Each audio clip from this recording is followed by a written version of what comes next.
క్రైస్తవులు దేశానికి ఆశీర్వాదం. సామాజిక సంస్కరణల్లో, దురాచార నిర్మూలనలో తమ జీవితాలనే బలిదానం చేసి సాంకేతికతను వాడుకలోకి తెచ్చి ఆధునిక భారతదేశ నిర్మాణంలో భాగస్వాములయ్యారు క్రైస్తవ మిషనరీలు. దేశ సౌభాగ్యం కాంక్షిస్తూ దేశాభివృద్ధిలో తమ వంతు పాత్ర పోషిస్తూ సువార్త చాటిస్తూ దేవుని ప్రేమను క్రియలతో చూపిస్తూ సమాజ సేవ చేస్తున్నారు క్రైస్తవులు. క్రైస్తవ్యం మతం కాదు, నిత్య జీవ మార్గం. క్రీస్తు మత స్థాపకుడు కాడు, మతి మార్చగలిగిన దేవుడు.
దూషించే వారిని సైతం ప్రేమించే ఉన్నత నైజం, దేశంకై ప్రార్థించేది క్రైస్తవ్యం.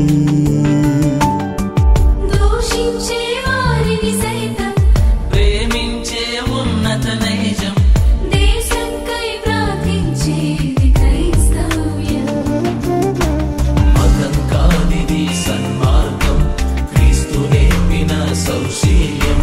మతం కాదిది సన్మార్గం, క్రీస్తు నేర్పిన సౌశీల్యం. ఇది ప్రాచీనం కాదు పాశ్చాత్యం, ఇది ప్రాచీనం కాదు పాశ్చాత్యం.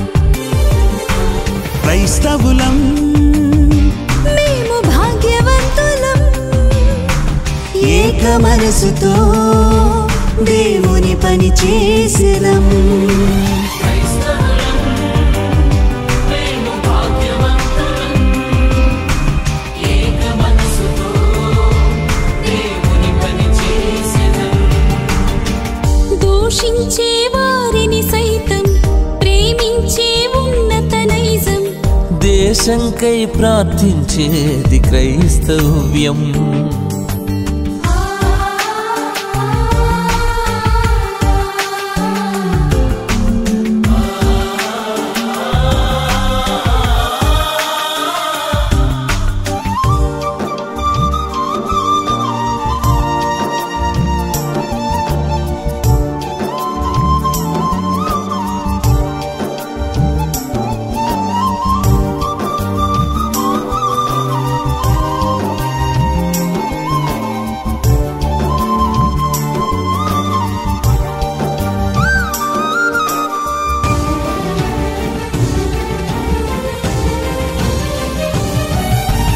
ఖండాంతరాలు దాటి కఠిన బాధలను ఓర్చి, జీవ మార్గమును ప్రకటించుటకై జీవితమును కరిగించి, ఖండాంతరాలు దాటి కఠిన బాధలను ఓర్చి, జీవ మార్గమును ప్రకటించుటకై జీవితమును కరిగించి, హత సాక్షి ఆయే మన దేశంలో శిష్యుడైన తోమా.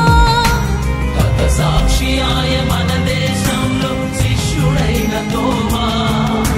సువార్త కోసం హింసలను భరించిన క్రైస్తవ్యం, క్రైస్తవ్యం.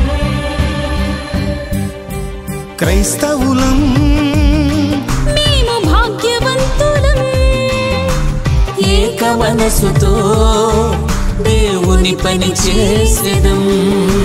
క్రైస్తవులం మేము భాగ్యవంతులం, ఏక మనసుతో దేవుని పని చేసెదం. దూషించే హింసించే వారిని సైతం ప్రేమించే ఉన్నత నైజం దేశంకై ప్రార్థించేది క్రైస్తవ్యం